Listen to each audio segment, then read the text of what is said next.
Welcome back. You're watching Market Fatafat on ET now, and just let's take a detour from marking all the stocks that are moving in trade, and let's talk about what exactly is happening with the weather patterns, because things are not only heating up when you talk about the polls, Lok Sabha elections, and what's exactly happening in that particular front, but also the weather. The IMD has come out with a notification today that the severe heat wave over the northwest India will continue for another 5 days. Remember that the temperatures have already gone past the 47 degrees, at least in the city of Delhi or even Rajasthan for the matter of fact. But there you go, you have IMD warning that the severe heat wave over northwest India will continue for 5 days.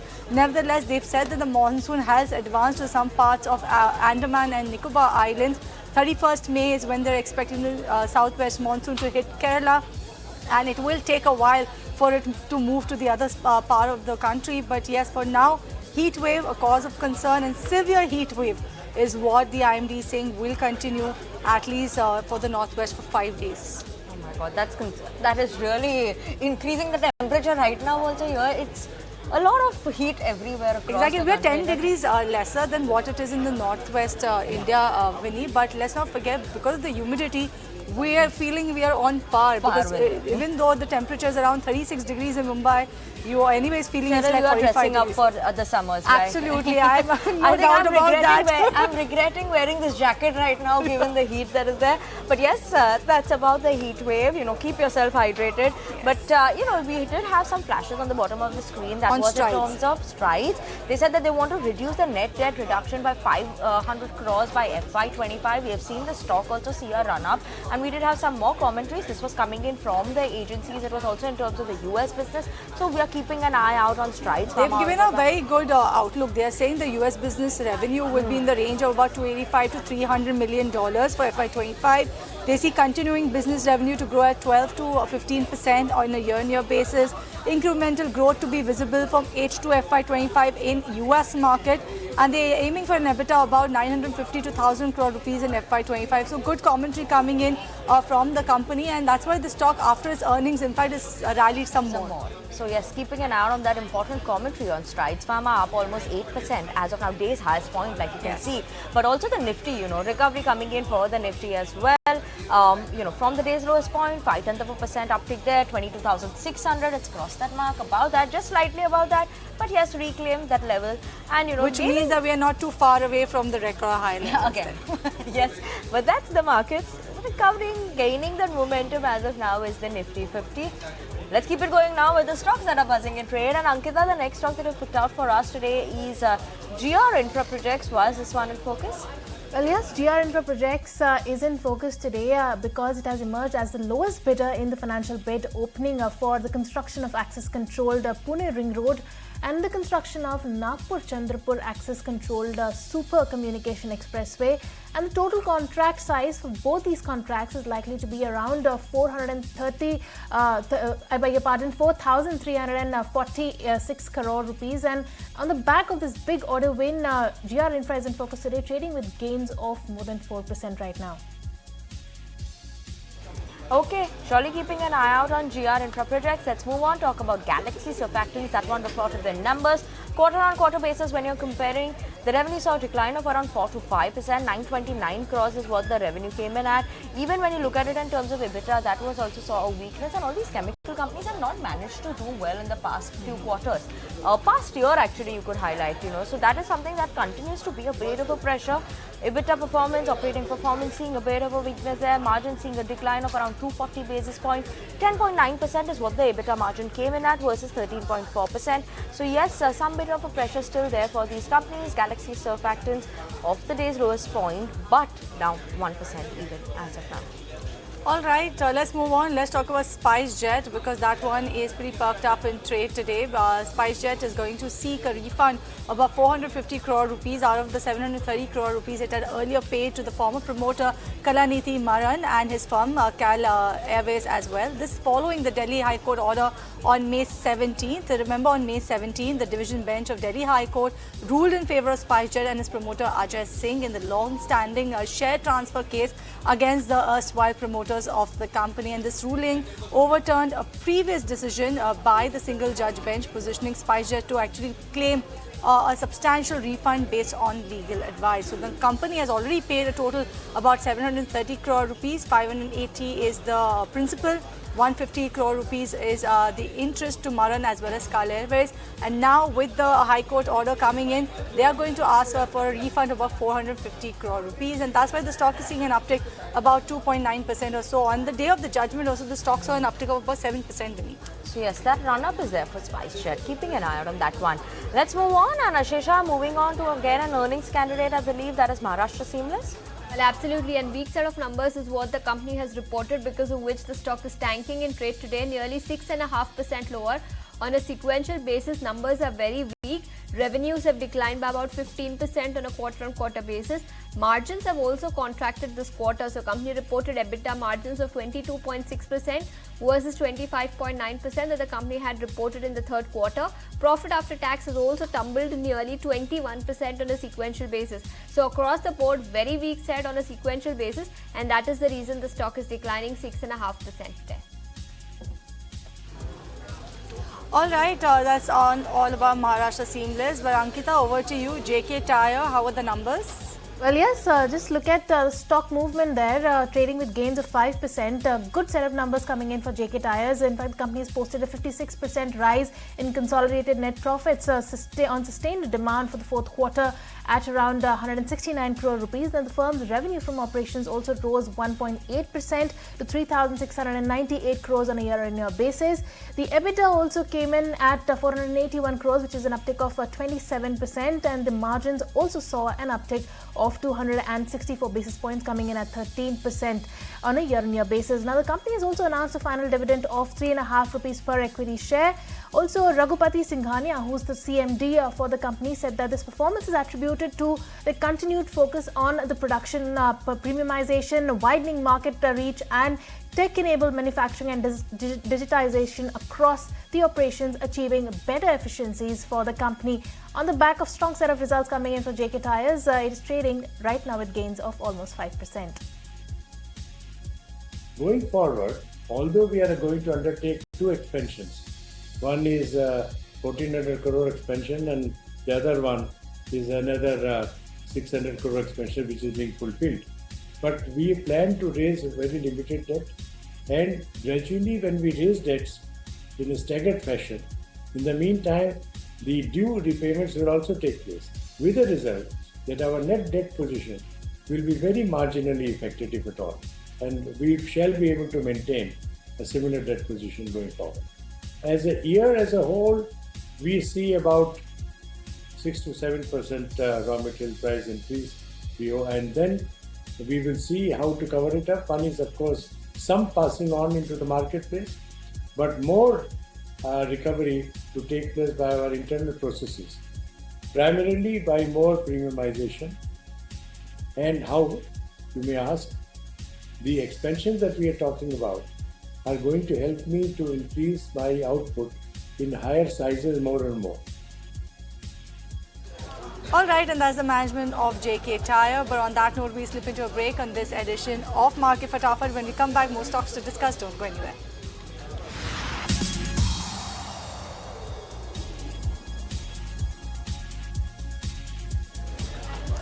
Welcome back, and you're watching Market Fatafat on ET Now. Let's keep it going with the stocks that have been buzzing in trade.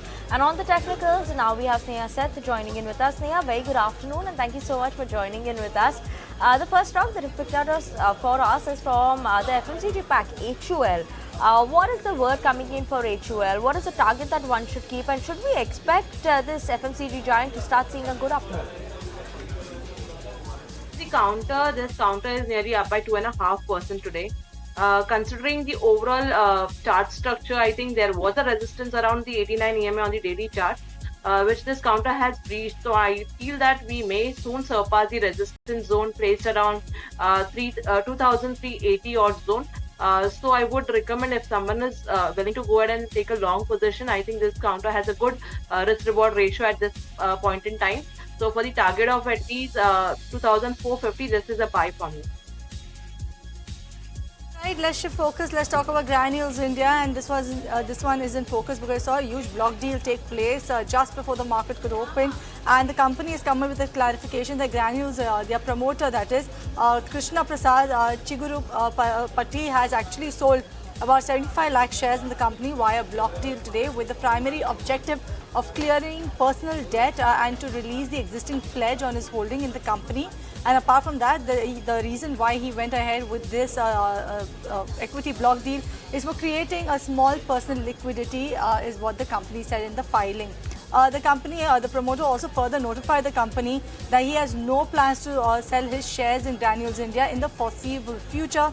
Remember, post the transaction, the total promoter and promoter group shareholding in the company has decreased to about 38.87% from earlier 41.96%, while you have the promoter who sold the stake. His stake in the company has reduced to about 31.69% post the block deal.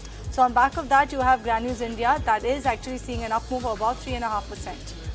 Okay, let's move on to the next stock, and we have an earnings candidate that's GET&D that's in focus after they reported a good set of numbers. We saw a 30% uptick in terms of revenues coming in at 914 crore rupees. The profits of the company also saw a very good growth. Actually, you would say because they were reporting a loss last year versus a profit this year, so they've come into the profit side. 66 crores is what their profit is at versus a loss last year of 15 crores. EBITDA performance, no doubt that also is trickling in quite well. 111 crore rupees is the EBITDA versus just 28 crores last year. In terms of the margins, also very, very strong improvement. Obviously, it's a good set of numbers overall that we've seen, whether you look at it operationally or also in terms of the top line or bottom line. An 800 basis point increase in terms of the margin is something that is very exciting. Stock is locked in upper circuit, no doubt about that, after the strong number. All right, that is all about GTND, but let's talk about Gulf Oil, Ashesha, and this one also is moving on back of its numbers. Strong set of numbers. The company has reported the stock is up nearly 12.5% as we speak on the back of very strong set of numbers. Gulf Oil is the one that we are talking about. Revenue from operations came in at 853 crores in the quarter gone by, which is an uptick of about 7.5 to 8% on a quarter-on-quarter basis. Margins have also expanded, so EBITDA margins came in at 13.5% versus 11.1% that the company had reported in the previous quarter. Management commentary with respect to the outlook for FY25 is also very positive. They say that they aim to grow at 2 to 3 times the industry rate in FY25, and as far as margins are concerned, they are aiming 14 to 16% exit margins for full year FY25, and they will continue to take price hikes whenever required. So the back of strong set of numbers aided with strong management commentary, the stock is holding up with gains of nearly 12.5% today. All right, on that note, also let's listen to Manish Gangwal, CFO of Gulf Oil, what he had to say in terms of the margins as well as the growth outlook. So usually we aim to have 2x or 3x the industry growth rate. We know that the lubricant industry is growing at 2 to 3% on a full year basis because the new better products are coming, higher drainage interval lubricants are coming in the market. And in fact, we are one of the pioneers in terms of these long drain products in India. But having said that, 2 to 3% industry growth, and we usually aim 2 to 3x. So obviously, we are looking at continuing our double-digit revenue growth targets, close to double-digit. Okay, let's move on to stock number 20, and Sneha, M&M is what you've picked out for us. What is the target that one should be keeping for M&M in the auto pack? If we look at the counter, it has given a very strong up move, and if we look at the recent overall chart structure, it looks quite good.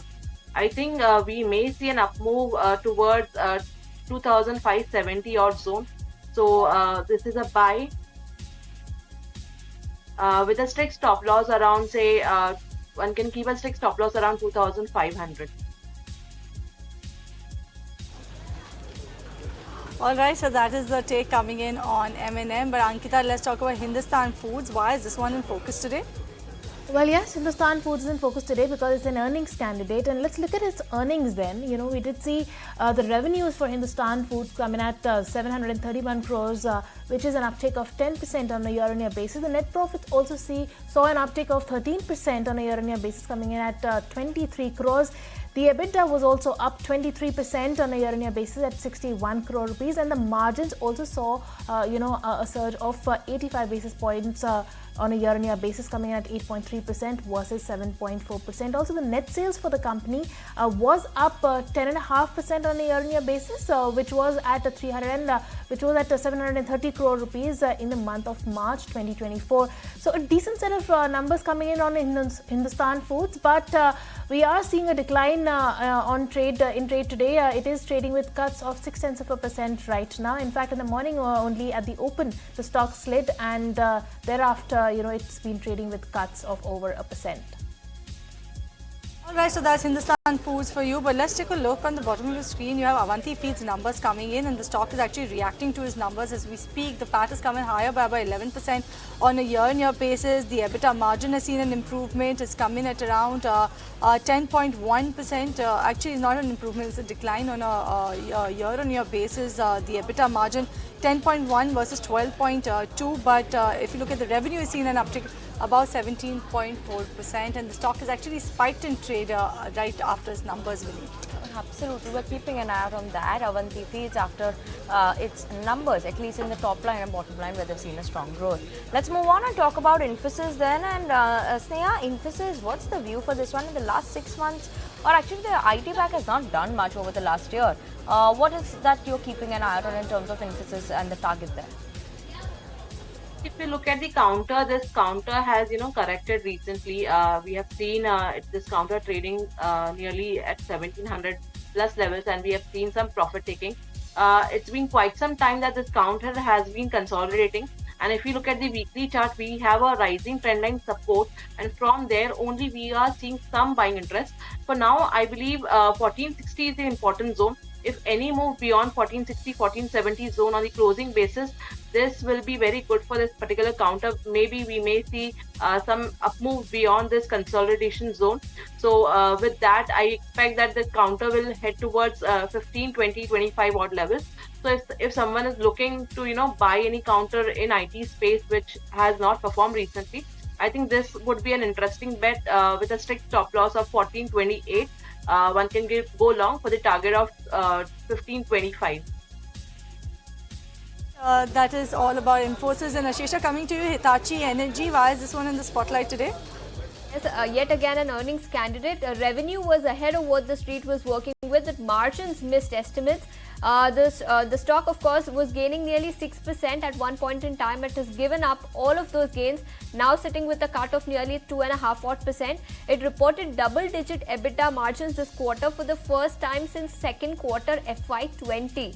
As far as order inflows are concerned, that saw an uptick of about 11.5% on a year-on-year basis in the fourth quarter, and closing order book also rose by about 6%. So all in all, numbers were good. In fact, Goldman Sachs has maintained its buy stance with a target price of 8,240, but it has given up all of those gains, sitting with a cut of nearly 2.5% as we speak.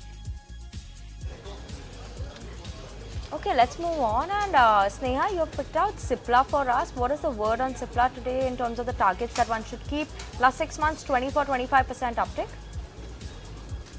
If you look at the counter, it has given a very strong breakout. There was a resistance around 1430 odd zone, and this counter is nearly up by 3% today. I believe we may see an up move beyond the resistance zone, which is around 1500, 1510, which is the recent highs. So I expect this counter to head towards 1540, 1550 odd levels. So I would say if someone is holding, may continue to hold it. We may see an up move beyond this resistance zone.